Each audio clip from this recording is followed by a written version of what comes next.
got off work around 11 p.m.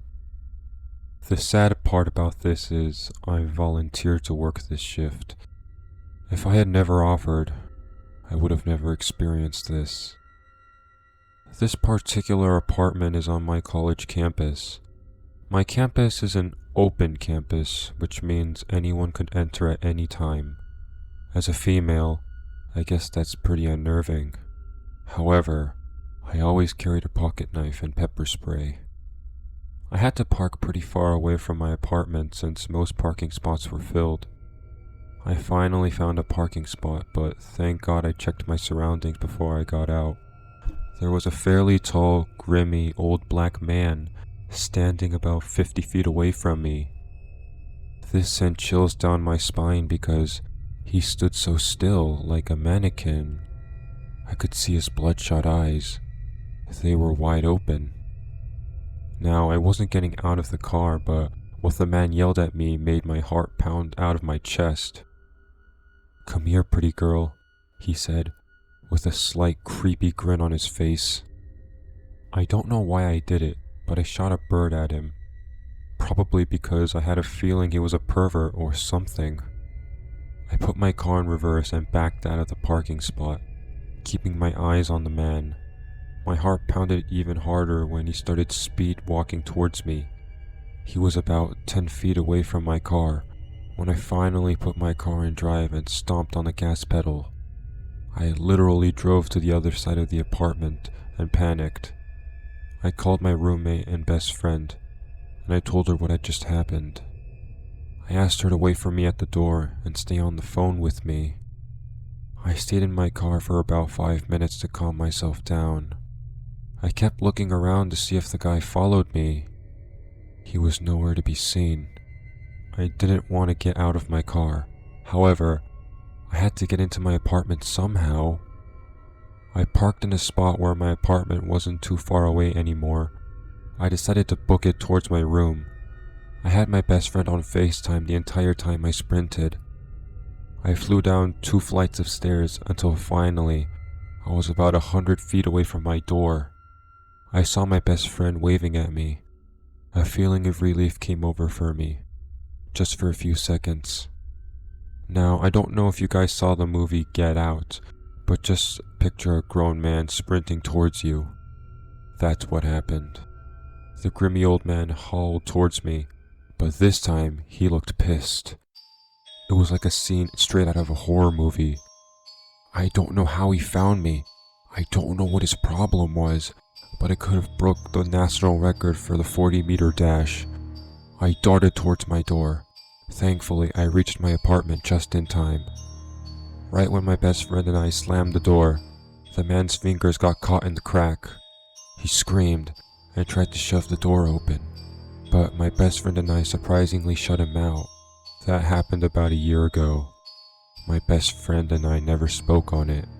Ever. I never saw the man again. I never volunteered to work another night shift. I never worked another night shift, period. And I never, ever shot a bird at anyone.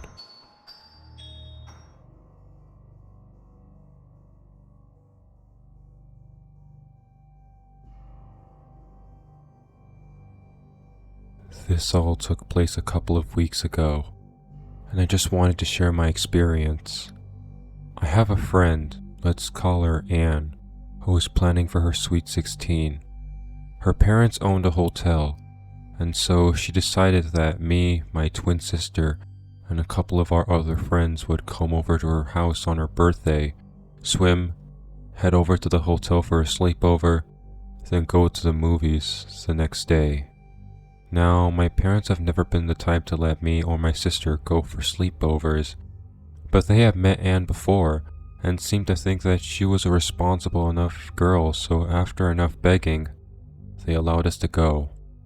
But I had another friend, Bella, that was having her sweet 16 on the Saturday that we were supposed to be going to the movies. Anne and Bella are 2 of my extremely close friends, but they're in different friend groups, so they aren't really close themselves. And Bella really wanted me to be there, So I worked things out with my mom and said that if Anne's mom could drop my sister and I off at Anne's house at 6 a.m. on Saturday morning, then she would pick us up and take us back home to get ready for Bella's party. Anne's mom agreed. On the day of the sleepover, 2 of the girls who were going to be there canceled last minute, so we were just 6. We decided that 3 of us would share a room, so it was me, my sister, and another girl, Sophie, in a room. The others were in a room on the right of the one opposite of ours. Later that night, we decided we would make TikToks in the hallways. After a while, Anne's little sister and her cousin made us all stop and go into their room to tell us something. They told us that they had noticed that the door to the room opposite of ours had been open for quite a while, and every time they tried to close it, the man in the room would always find an excuse to open it again and refuse to close it, and they had found him peeking at us trying to make our TikToks a number of times already, and that they were scared. I forgot to add that a couple of hours before this all took place, there have been a couple of guys in the hallway smoking, and the hallway still reeked of it, and while we were still having lunch at the hotel restaurant, anytime one of us went back to their room to get something, there was a guy standing in the hallway who always tried to make conversation with them before, but they just ignored him. Now we were all between the ages of 14 to 16, except Anne's little sister who was 11 or 12, and it's very obvious that we're children, and those men were adults, I think late 20s, so there's no chance that they mistook us for adults.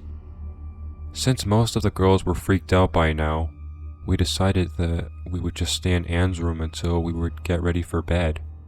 After a while, Anne's little sister said that she wanted to go back to her room.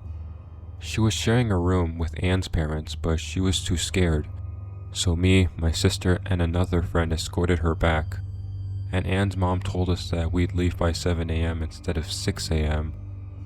We told her that it was okay and left. But when we told our mom, she said that we shouldn't leave by 7 a.m. or else the traffic would be very bad for us to make it home in time for Bella's party. But by this time, it was already around 11 p.m. and we didn't want to wake Anne's mom, so we told her to just send a text to her mom to let her know, but by the time we were heading back to our room, Anne said her mom hadn't seen the message yet. There was nothing we could do, so we just said okay, then left. My sister and I are very deep sleepers, so we told our friend to wake us up at 5 a.m. because she usually wakes up around that time to read Wattpad or something. When it was time, she woke us up and I got ready, but my sister went back to sleep. Once I was done getting ready, I told my friend to wake me up at 5:45 so I could wake my sister so we'd be ready for Anne's mom to come get us. But my friend fell asleep too and she woke me up at 6. I was scared that Anne's mom hadn't seen the messages and still thought we were meant to leave by 7, so I decided to go and wake her up. My sister was still asleep even though I tried to wake her up, so I decided to go alone. When I opened the door, I saw 2 men standing in the doorway of the room next to ours. Music was blasting out of that room, and the smell of weed grew stronger than last night. I panicked and rushed back into my room to wait for them to leave. After a while, I checked to make sure that the hallway was still empty before I ran down the hall. When I got to her room, I hesitated because I didn't want to seem like a nuisance coming to wake her up at 6 a.m. to drop me off somewhere. So I stood in front of her door just staring at it, trying to gather up the courage to knock when I heard the door to the room besides mine open and the same 2 men from before came out. I tried my best not to make it look obvious that I was staring at them, but I was just hoping that they'd just leave soon so I could just go back into my room. They went towards the stairs and stopped right in front of it. They were quite a distance away from me, so I couldn't quite make out what they were saying when they started murmuring to each other. Then one of them, the one with dreadlocks, looked directly at me and said hi.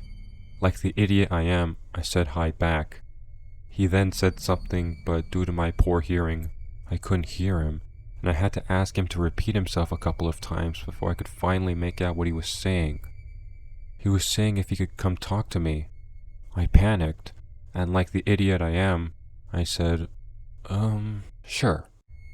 So he walked down the hallway to stand in front of me, like directly in front.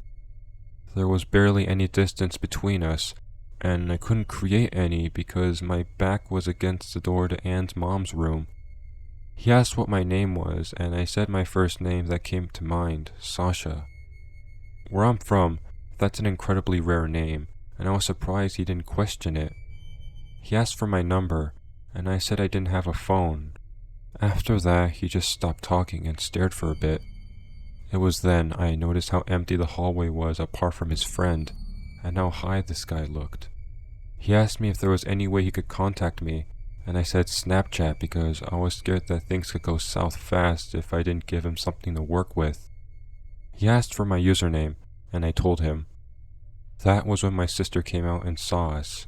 She quickly walked down the hallway and stood beside me. She told me that my friend was looking for me, so I gave a rushed goodbye to the man and quickly ran back to my room with my sister. On our way, his friend stopped us and said hi, but we just ignored him and quickly rushed back inside. By the time we gathered the courage to come out again, they were gone. I told my friends what happened, but was too scared to tell my parents, so they wouldn't use this against me the next time I wanted to go to a sleepover. I didn't tell anyone after that.